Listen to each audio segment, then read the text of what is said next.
खुशखबरी का आदेश जारी, पेंशन भोगियों की बड़ी जीत। पेंशन भोगियों में खुशी का माहौल। 15 साल तक की कटौती खत्म, पूरी पेंशन अब मिलेगी। आंध्र प्रदेश हाईकोर्ट के फैसले के बाद पेंशन भोगियों ने मिठाई बांटी। जानिए कैसे कोर्ट और सरकार ने पेंशन भोगियों के पक्ष में लिया बड़ा फैसला। आंध्र प्रदेश हाईकोर्ट ने पेंशन भोगियों के पक्ष में ऐतिहासिक फैसला सुनाया है, जिससे लाखों पेंशन भोगियों को राहत मिलेगी। कोर्ट ने पेंशन कम्यूटेशन की कटौती को तत्काल प्रभाव से बंद करने का आदेश दिया है। इस फैसले के बाद पेंशन भोगियों ने मिठाइयां बांटी और अपनी खुशी का इजहार किया।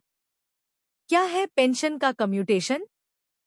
पेंशन कम्यूटेशन, जिसे पेंशन बचत या पेंशन लोन भी कहा जाता है, वह प्रक्रिया है जिसमें सेवानिवृत्त कर्मचारी अपनी पेंशन का 40% हिस्सा एक मुश्त राशि के रूप में प्राप्त कर सकता है। इसके बदले में हर महीने उनकी पेंशन से कटौती की जाती है। यह कटौती 15 साल तक चलती है। हालांकि आर्थिक विशेषज्ञों के अनुसार यह प्रक्रिया सामान्यतः 11 वर्ष और 3 महीने में पूरी हो जाती है। इस व्यवस्था से पेंशन भोगियों को लंबी अवधि में नुकसान होता है, क्योंकि 15 वर्षों तक जारी कटौती उनके वित्तीय संतुलन को प्रभावित करती है। यही कारण है कि कई पेंशन भोगियों ने इस मुद्दे को लेकर न्यायालय का रुख किया। हाईकोर्ट का ऐतिहासिक फैसला। पेंशन भोगियों की याचिका पर सुनवाई करते हुए आंध्र प्रदेश हाईकोर्ट ने फैसला सुनाया कि पेंशन से कम्यूटेशन की कटौती को 11 वर्ष 3 महीने के बाद तत्काल बंद किया जाए। कोर्ट ने पेंशन भोगियों की इस शिकायत को सही ठहराया कि 15 वर्षों तक कटौती जारी रखना अनुचित और अवैध है। कोर्ट ने यह भी निर्देश दिया कि पहले की गई अतिरिक्त कटौती और वसूले गए ब्याज को पेंशन भोगियों को वापस किया जाए। यह आदेश पेंशन भोगियों के लिए बड़ी राहत लेकर आया है, जो लंबे समय से इस मुद्दे पर न्याय की उम्मीद कर रहे थे। सरकार ने तुरंत उठाए कदम। कोर्ट के आदेश के बाद आंध्र प्रदेश सरकार ने 25 नवंबर 2024 को एक ज्ञापन मेमो नो फीन 01 रोमिस्क 170-2024 HR3 जारी किया। इस ज्ञापन में सरकार ने स्पष्ट निर्देश दिए हैं कि 11 वर्ष 3 महीने की अवधि पूरी होने के बाद पेंशन भोगियों से कम्यूटेशन की कटौती बंद की जाए। 31 अक्टूबर 2024 तक जिन पेंशन भोगियों ने 11 वर्ष 3 महीने पूरे कर लिए हैं, उनकी पेंशन से आगे कोई कटौती न की जाए। सरकार ने यह आदेश जिला कोषागार और लेखा अधिकारियों DTOs और CRT के सहायक कोषागार अधिकारियों ATO को लागू करने के लिए जारी किया है।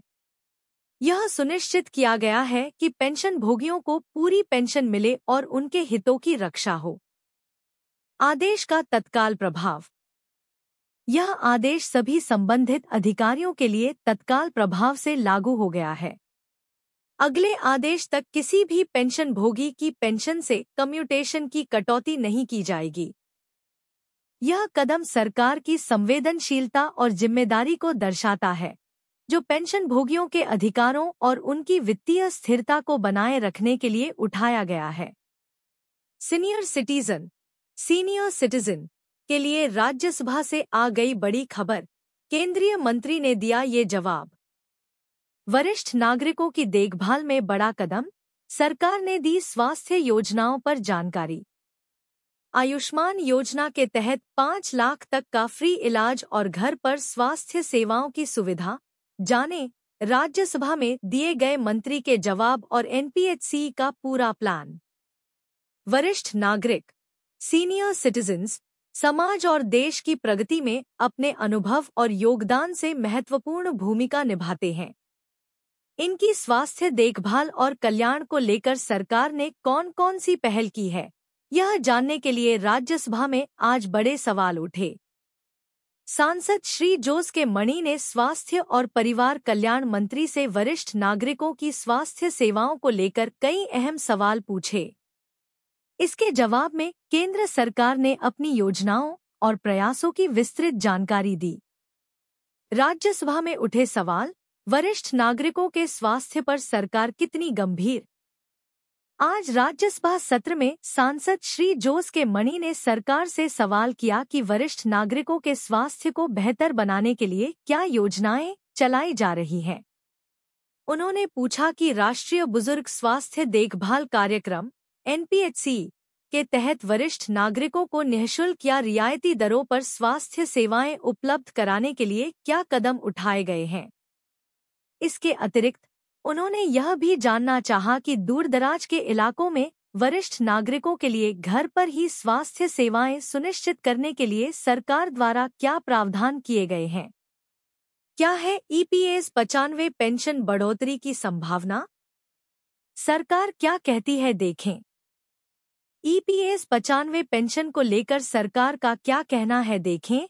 वर्तमान में EPS 95 के तहत न्यूनतम पेंशन 1000 रुपये प्रति माह है, जो कई पेंशनरों के लिए अपर्याप्त है। EPS 95 पेंशन धारकों के लिए वर्तमान में पेंशन बढ़ोतरी की मांगें जोर पकड़ रही हैं, लेकिन इसे लागू करने में कुछ चुनौतियां हैं। पेंशन धारकों ने अपनी न्यूनतम पेंशन को 7500 रुपये प्रति माह करने की मांग की है। इसके साथ ही उन्होंने विभिन्न राज्यों में और दिल्ली के जंतर मंतर पर भूख हड़ताल की योजना बनाई है ताकि उनकी मांगों को पूरा किया जा सके। सरकार का पक्ष। हाल ही में सरकार ने संसद में यह जानकारी दी कि EPS 95 के तहत न्यूनतम पेंशन को बढ़ाना वित्तीय स्थिरता के बिना संभव नहीं है या इसके लिए अतिरिक्त बजटीय समर्थन की आवश्यकता होगी। केंद्रीय श्रम मंत्री ने कहा कि पेंशन योजना की वित्तीय स्थिरता बनाए रखने के लिए यह कदम आवश्यक है। उन्होंने बताया कि उच्च स्तरीय निगरानी समिति ने पेंशन राशि में वृद्धि के लिए कुछ शर्तें पूरी करने की सिफारिश की है। पेंशन धारकों की मांगे। EPS 95 राष्ट्रीय संघर्ष समिति ने न्यूनतम पेंशन को बढ़ाने और पेंशनरों के लिए मुफ्त स्वास्थ्य सुविधाएं प्रदान करने की मांग की है। वर्तमान में EPS 95 के तहत न्यूनतम पेंशन 1000 रुपये प्रति माह है, जो कई पेंशनरों के लिए अपर्याप्त है। समिति के अध्यक्ष कमांडर अशोक राउत ने बताया कि यदि उनकी मांगें पूरी नहीं होती हैं, तो वे देशव्यापी भूख हड़ताल करने को मजबूर होंगे। हालांकि सरकार ने पेंशन धारकों की मांगों को समझने और उनकी समस्याओं को हल करने का आश्वासन दिया है, लेकिन वित्तीय स्थिरता और बजटीय समर्थन के बिना पेंशन में बढ़ोतरी करना संभव नहीं है। पेंशन धारकों को अपनी मांगों के प्रति जागरूक रहना होगा और सरकार से बातचीत जारी रखनी होगी।